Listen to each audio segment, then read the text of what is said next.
Salam, hörmətli müəllimlər, əziz şagirdlər, hər birinizi yenidən xoş gördük. Abituriyentlərimizlə təşkil etdiyimiz mövzu sınaq imtahanının son 3 sualına, yəni yazılı tələb olunan sualların həllinə baxacağıq.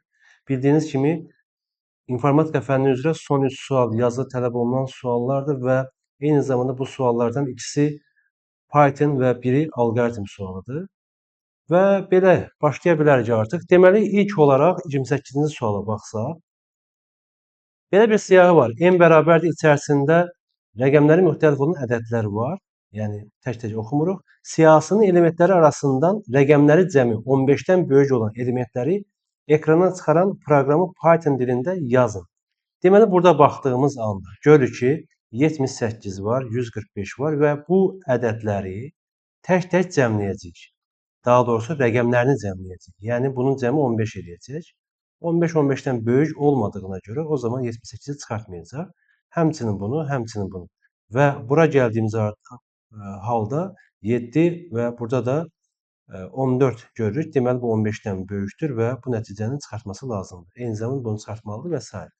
İndi keçid alaq kodu yazmağa, amma bir daha fikirləşək ki, biz hər bir ədəd üçün cəmi təzədən başlayacağıq hesablamağa. Yəni 78-də ilk başda cəmi sözsüz ki 0 götürsək və 145-ə gedəndə artıq bunun davamına gəlməyək deyə burada da yenə də resetləməliyik və prosesi də onu nəzərə almalıyıq. Və yazaq burada. Deməli, ilk olaraq həmin bu siyahını yazaq. Əslində fərqli siyahı da ola bilər əlbəttə ki, ya da n sayda ədəd özümüz daxil edə bilərik, amma buna nəzərən gəlin məsələmizi quraq. Və burada yazıram 17, 2568, 99, 2783 və ən nəhayət 12. Deyək ki, hələ ki, belə bir siyahımız var və bunu böyük ekran verə bilərik. İndi biz tək-tək bunların içərisinə baxaq. Yəni, ədədləri tək-tək götürməyimiz lazımdır. For, in, n. Bu nə deməkdir? N siyahısında olan ədədlər. İlk dəfə 78-dir, 145-dir, 17-dir və ən nəhayət 12-dir. Tək-tək bu ədədləri yoxlayacağıq.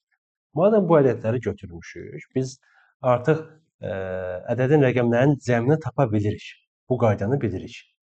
Bundan da ötürü while-dan gəlin istifadə edək. Düzdür, burada bir incə bir düzəlişə qaydacam, amma hələ ki belə yazıram. While i böyüksə 0-dan, bu qaydanı yəqin ki, böyük əksəriyyətiniz bilir. Ədədin rəqəmlərini tapmaq üsullarından birisi budur. Rəqəmləri ya da rəqəmlərin cəmini tapacağıq biz. Və i böyüksə 0-dırsa, burada yazacağıq ki, s bərabərdir. S üstə gələk, i faiz 10. Yəni, hər dəfə həmin ədədin, yəni burada 78-i götürsək, 78-i 10-a bölünməsində alınan qalıq nədir? Rəqəmidir. Sonra sözsüz ki, belə bir şey yazmalıyıq. i bərabər i bölək 10 yazırıq ki, gələn dəfə 78-dən 7 qalsın və 7-ni 10-a böləndə qalıq 7 verdiyinə görə 7-nin üzərinə gələcək və 7-ni 10-a böləndə tam isə 0 olacaq və dövr bitəcək. Deyək ki, hələ ki belə yazmışıq və burada yazdıq, iş bitmir. Sözsüz ki, s-in başlanğıc qiymətini verməliyik. S-in başlanğıc qiymətini az öncə də dedim, biz hər ədəd üçün sıfırlamalıyıq. 145-də artıq sıfırdan başlayıb yazmalıdır deyə. Ona görə dövrün içərisində yazırıq. Yoxsa 7 plus 8 plus 1 plus 4 plus 5 plus 1 və ən nəhayət bütün rəqəmləri toplayıb yoxlaya bilərdik. Odur ki, burada yazıram. S bərabər 0-ı burada yazdım. Və eyni anda, eyni zamanda daha doğrusu, gəlin bunu yazaq, yenə də düzəliş edəcək. Artıq burada bir if-i versək deyək. S böyükdürsə 15-dən, print, mən i yaza bilmərəm bura. Niyə görə yaza bilmərəm? Çünki axı bu şərt altında i 0-dan böyüksə bu işləyəcək və ən nəhayət i-nin 0 olma halı var burada və 0 çapa verəcək. Odur ki, 0 çapa yox, burada belə bir şey yazırıq. Elə ki, biz burada i-ni götürdük. Həmin i-ni mənimsədirib başqa bir dəyişəni və bu dəyişənimiz olsun k dəyişəni və k-nı biz çap edə bilərik. Çünki 78 olaraq k qalacaq. K başqa yerdə dəyişmir, 78 olaraq qalacaq. Bizə də 78-in ekranda, məsələn deyirəm, 78 şərti ödəmir. Yəni bu ədədlərin, şərti ödəyənlərin ekranda görünməsini istəyirik. Odur ki, yoxlasaq, baxsaq burada 2568, 99, 2783 gördüyünüz kimi ekranda görünmüş oldu. Bunu bu şəkildə yazdıq və sözsüz ki, siyahının içərisindəki elementləri artırsaq, azalsaq da yenə də işləyəcək bu. Və yaxud da ki, bunu başqa bir variantda da yaza bilərik. Başqa variantda yazmaqdan ötürü gəlin belə deyək. Yenə də bunu götürdük və burada yoxlayaq. Başqa bir variantda bu şəkildə yazıram. Həmin ifadəni bura yapışdırdıq. Və sözsüz ki, bizə bir i-nin deyək ki, elementlərini yoxlamaq lazım olacaq. Amma belə bir şey yoxlayaq. Gəlin burada s bərabər 0 deyirəm və for j in str i. Artıq burada biz i-ni sətr tipinə çevirdik və sətr tipinə çevirdiyimizə görə onun içərisində gəzmiş ola biləcəyik. Və belə olduqda s bərabər s üstə gələk və bu dəfə də int j yazacağıq. Intə çevirməliyik. Çünki artıq biz bunu çevirmişik. i-ni çevirmişik str-ə. Və str i str olduğuna görə i-nin elementləri də str tipində olacaqdı deyə intə çevirib toplayırıq. Və bu topladıqdan sonra elementlər bitir və burada yoxlayırıq. S böyükdürmü 15-dən və print i-ni yaza bilərik. Burada artıq i resetlənmir hardasa. I ilə 78 olaraq qalmağındadır. Yoxlayaq görək, düz işlədimi və buna da baxsaq gördüyünüz kimi bu nəticəni almış olduq. Deməli, bu variant da həmin məsələnin həlli üçün növbəti bir üsul idi. Sözsüz ki, yenə də fərqli variantlar yaza bilərsiniz və özünüz də yoxlaya bilərsiniz. Keçid alaq biz növbəti suala. Deməli, burada 29-cu sualı. Girişə verilmiş n sayda ədədlərdən müsbətlərinin cəmini və mənfilərinin hasilini çıxışa verən alqoritmin blok sxemini qurun. N sayda ədəd daxil edəcəyik və müsbətlərin cəmi mənfilərin hasili. O zaman belə bir şey yoxlaya bilərik. Gəlin bunu da Flowgorten proqramında yazaq və bunu da görmüş olaq. Deməli, n sayda ədəd yazacağıq, amma bilirsiniz ki, bu proqrama xas özəllikdir, declare. Bunu kağızda, dəftərdə yazanda yazmırsınız, ehtiyac yoxdur. Burada yazırıq. N sayda ədəd. N sayda ədədimizi daxil edirik və bunu da yoxlaya bilərik. Bu şərti də fərqli şərt altında yoxlaya bilərik. Biz belə bir şey yazaq. N sıfırdan böyük olduğu müddətdə bir ədəd daxil edəcəyik. Bu ədədimiz olsun A ədədi. Və bura A yazdıq. İndi biz A-nın mənfi ya da müsbət olduğuna görə iş qurmalıyıq. Baxsaq bu məsələyə, görürük ki, burada müsbətlərinin cəmi mənfilərin hasili. Deməli, bizim üçün ilk olaraq başlanğıc qiymətlərdə olmalıdır, sözsüz ki. Yəni, müsbətləri və mənfiləri ifadəsinə görə. Burada yazıram ki, müsbətlər bərabərdir. Başlanğıc qiymət 0-dır. Dəmdirsə 0-dır və mənfilər də gəlirəm, başlanğıc qiymət 1 götürürəm, hasili tapacağım. İndi bizim A, daxil etdiyimiz A. Nə qədər A daxil etməliyəm? Hansı şərt altında? N 0-dan böyük olduğu müddətdə. Hər zaman N 0-dan böyük olduğu qalacaqsa, sözsüz ki, burada mən dövrü bitirə bilməyəcəm. Odur ki, burada nə etməliyik? N bərabərdir, N çıxaq 1 yazırıq. Və bu şərt altında mən artıq A-nı daxil edəcəm. Yəni, n 5-dirsə 5 dəfə mən A daxil edəcəm. N 3-dirsə 3 dəfə A daxil etmiş olacam. Və həmin bu daxil etdiyimiz A-nı yoxlayaq. Burada bir dənə şərt verirəm. If. Deyirəm ki, A 0-dan böyükdürmü? A müsbətdirmi? Müsbətdirsə, o zaman nə edəcəyik? Bunu toplayacağıq. Və burada yazıram ki, P bərabərdir. P üstə gələk A. Burada yazdıq. Keçək burada yazaq. P üstə ilə A. Bunu yazdıq. Və əks halda mənfi yaza bilmərəm. Çünki sıfıra bərabər olan halı da var deyə o zaman da düzgün işləməyəcək. Prinsip etibarilə burada böyük bərabər 0 yazsaz cəmə 0 təsir eləmir deyə nəticə etibarilə problem olmamalıdır. Amma gəlirəm burada biz dediğimiz qaydada yazırıqsa, o zaman bu şəkildə yazaq. A sıfırdan kiçikdirsə, yəni A mənfidirsə, nə iş görəcəyik? Hasilini tapacağıq və onu da burada yazırıq. N bərabərdir. N vuraq A. Artıq burada mənfiləri tapdıq. Mənfiləri bir-birinə vuracaq. Burada isə müsbətləri toplayacaq. Və yekunda bizə lazımdır ki, həmin bu ifadəni, nəticəni ekranda göstərmiş olaq. Deməli, ilk öncə burada gəlirəm. Bunu yazdım və eyni zamanda da mənfiləri də ekranda göstərmiş olaq. Bunu da burada yazdıq. Bunları yazdıqdan sonra bizə bu proqrama xas olan özəllikdir ki, bir daha xatırladıram. N, P, M, A daxil elədik. Başqa bir simvol varmı? Yoxdur. Uzaq başı xəta verəcək, düzəliş edəcək. Deməli, yoxlasaq, 5 dənə ədəd daxil edirəm. 5 dənə ədəddən 3, mənfi 6, 4, mənfi 8 və 7 daxil elədim. Yəni 14 və 48 nəticəsini vermiş oldu. Deməli, bura baxsaq, 5 dənə ədəddən müsbətlər hansılardır? 3-dür, 4-dür və 7-dir. 3-ün üzərinə 4, üstünə 7 gələndə 14 verdi. Mənfilər hansılardır? Mənfi 6 və mənfi 8. Mənfi 6-nı da mənfi 8-ə vuranda 48 almış oluruq. Və burada sözsüz ki, 0 daxil eləyəndə onu hesablamayacaq və istədiyimiz alınmış olacaq.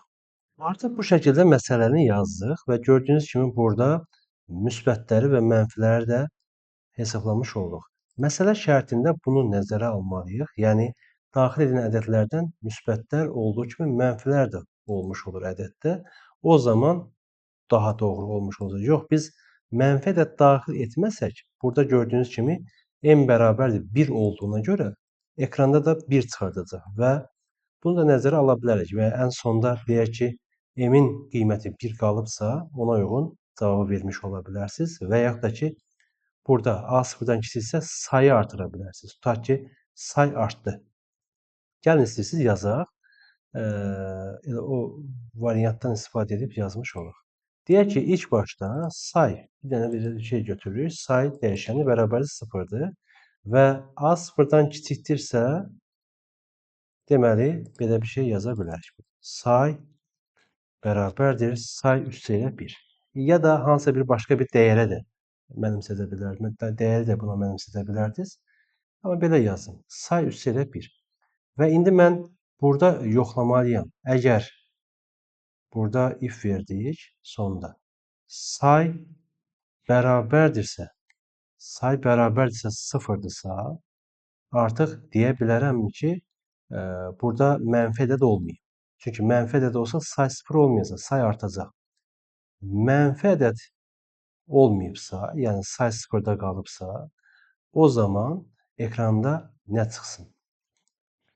Bunu elə götürə bilərik buradan. Ya da burada belə bir şey yazaq. Bunu olsa götürəcəyik. Əks halda bunu yazdıq bura. Bunu buraya yapışdırdıq. Say 0 olsa mənfi ədəd olmayıb.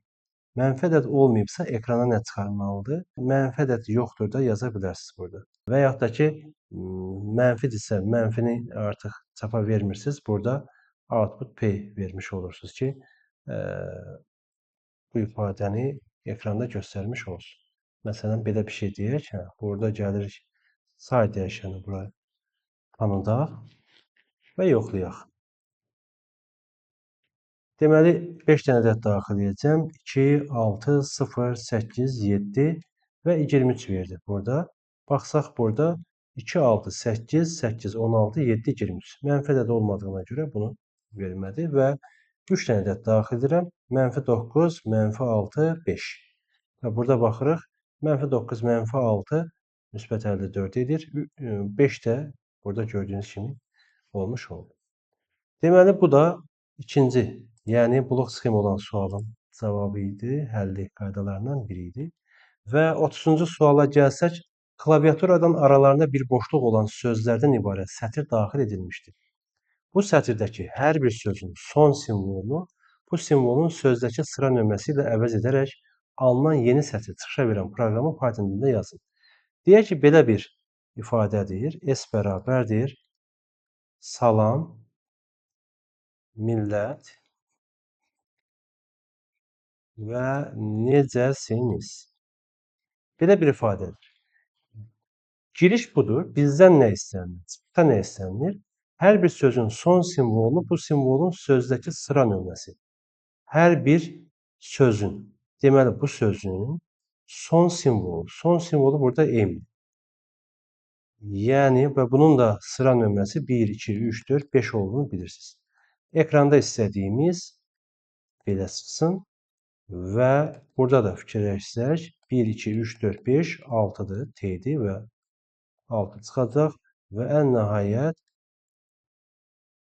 1, 2, 3, 4, 5, 6, 7, 8 və 9 çıxacaq. Yəni ekranda görmək istədiyimiz budur. Koda keçmədən öncə bir də bunu da deyim. Bəri başdan buna baxaq ki, hər bir sözün son simvolunun sıra nömrəsi, məsələn burada M-in sıra nömrəsi elə sözün simvollarının sayına bərabərdir, 5-ə bərabərdir.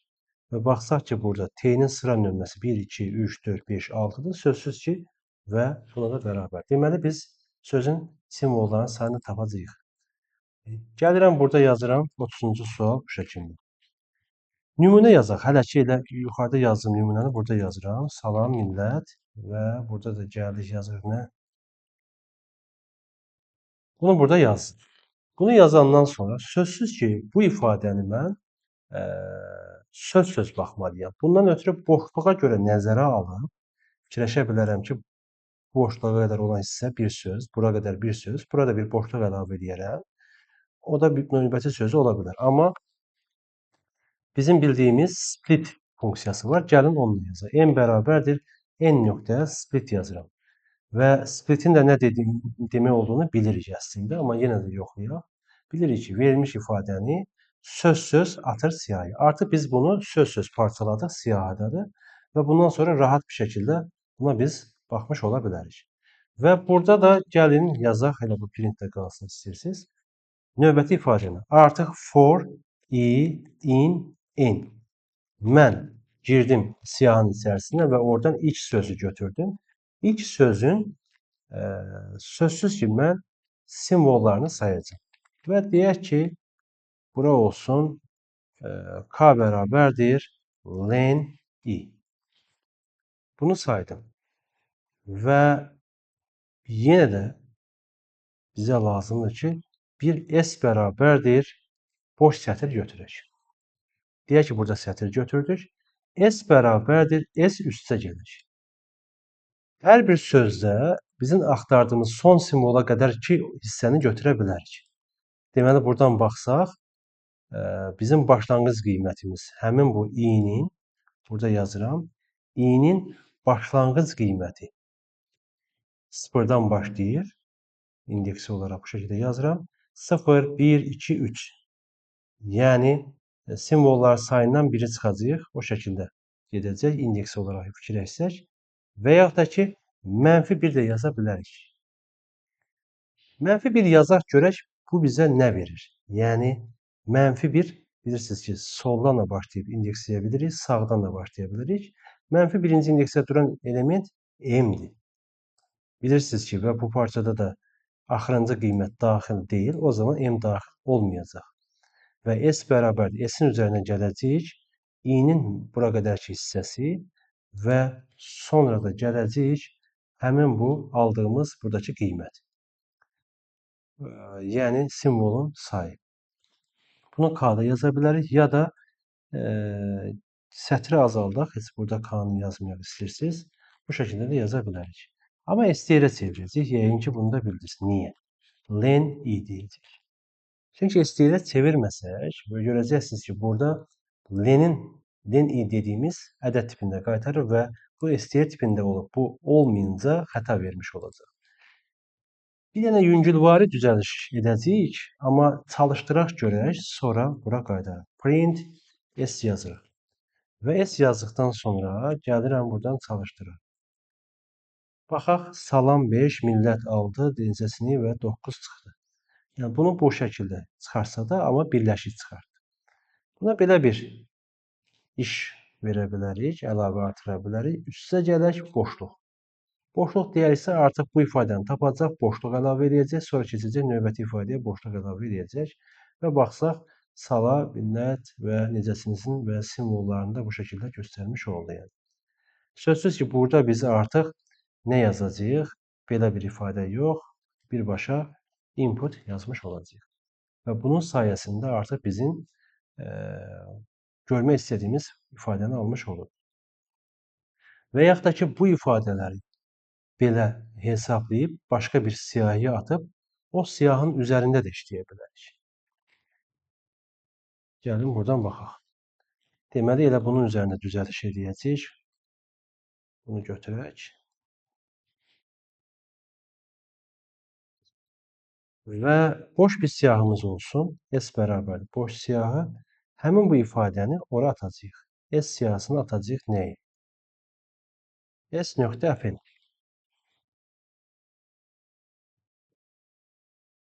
Ora nə atacağıq? S-in üzərinə gələcəyik. Artıq S-in üzərinə yox. Elə bunu birbaşa yazaq buradan. I-nin mənfi birinci indeksə qədər olan hissəsi üstə gələk. STR-len I. Artıq bunu da buradan silmiş ola bilərik. Mötərizəni formaya aldıq. S-i çapa verək. Sonra yenə də bir düzəliş edək. Və baxsaq, yenə də salam, millət yazsaq. Gördüyümüz kimi bizim istədiyimizi aldı, amma hələ ki başqa-başqa siyahılarda işlətdi. Bunu da bir dövrünə yazmış ola bilərsiniz. Amma gəlin bu funksiyadan da istifadə edək. K bərabərdir. Bura bir boşluq qoyuram ki, həmin o ifadələrdəki, yəni siyahdakı elementləri də boşluqla ayırsın. Join dediyimiz və yan-yana düşsün. O zaman bunu da gəlin burada K yazaq ki, düzgün nəticə versin. Və yoxlayaq. Salam, millət, hardasınız? Bu şəkildə yazdım və gördüyünüz kimi bu formada bizə qiymət vermiş oldu. Bu da 30-cu sualın həlli üsullarına aid nümunələr idi. Belə, hörmətli kanal izləyiciləri, hər birinizə təşəkkür edirəm. Ümid edirəm ki, buradakı olan suallar və eyni zamanda suallara etdiyimiz həll üsulları sizin öyrənmənizə təsir edəcək və siz də bunun qarşılığı olaraq altda rəy hissəsində öz fikrinizi yaza bilərsiniz. Təşəkkür edirik. Növbəti videolarda görüşənədək. Hələlik.